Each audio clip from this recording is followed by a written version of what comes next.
ಗೊತ್ತಿರೋ ರೀತಿಯಲ್ಲಿ ರಾಷ್ಟ್ರೀಯ ಯೋಗ ದಿನಾಚರಣೆ ಇಲ್ಲಿಗೆ 10 ವರ್ಷಗಳು ಮುಗಿತಾ ಬಂದಿದೆ.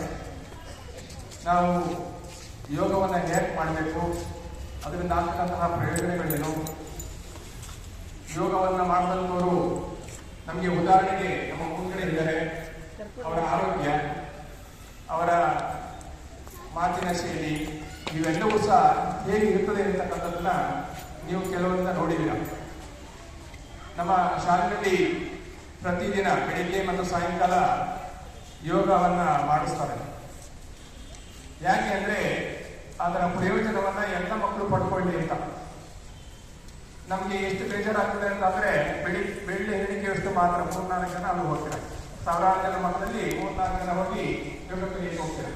ಯಾಕೆ ಇದೊಂದು ಕೆಟ್ಟ ಆಲೋಚನೆ ಅಂತ ಗೊತ್ತಿಲ್ಲ. ಮಾತಿನ ಶೈಲಿ ಆಗ್ಬೋದು, ನಮ್ಮ ನಡವಳಿಕೆ ಆಗಿರ್ಬೋದು, ತಾಳ್ಮೆ ಆಗ್ಬೋದು, ನೆನಪಿನ ಶಕ್ತಿ ಆಗ್ಬೋದು, ಎಲ್ಲವನ್ನೂ ಸಹ ನಾವು ಉಳಿಸ್ಕೊಳ್ತೇವೆ.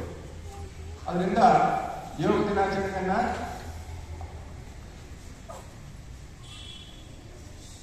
ಯೋಗ ನಾವು ನಮ್ಮ ಶಾಲೆಯಿಂದ ಆಯೋಜನೆ ಮಾಡಿದ್ದೇವೆ. ಹಾಗಾಗಿ ಈ ನಮ್ಮ ಶಾಲೆಯಲ್ಲಿ ಯೋಗ ಮಾಡ್ತಕ್ಕಂತಹ ಮಕ್ಕಳು ಅವರು ನಿಮಗೆ ಯೋಗವನ್ನು ಹೇಗೆ ಮಾಡಬೇಕು ಅಂತಕ್ಕಂಥದ್ದು ಹೇಳಿಕೊಡ್ತಾರೆ. ಆ ಒಂದು ರೀತಿಯಲ್ಲಿ ನೀವು ಮಾಡಬೇಕಾಗ್ತದೆ. ಹಾಗಾಗಿ ಅನುಶ್ರೀ ಯಶವಂತ್ ಝಟ್, ಯಶವಂತ್ ಮಿಸ್ಟರ್ ಯಶವಂತ್ ಹೇಳಿದ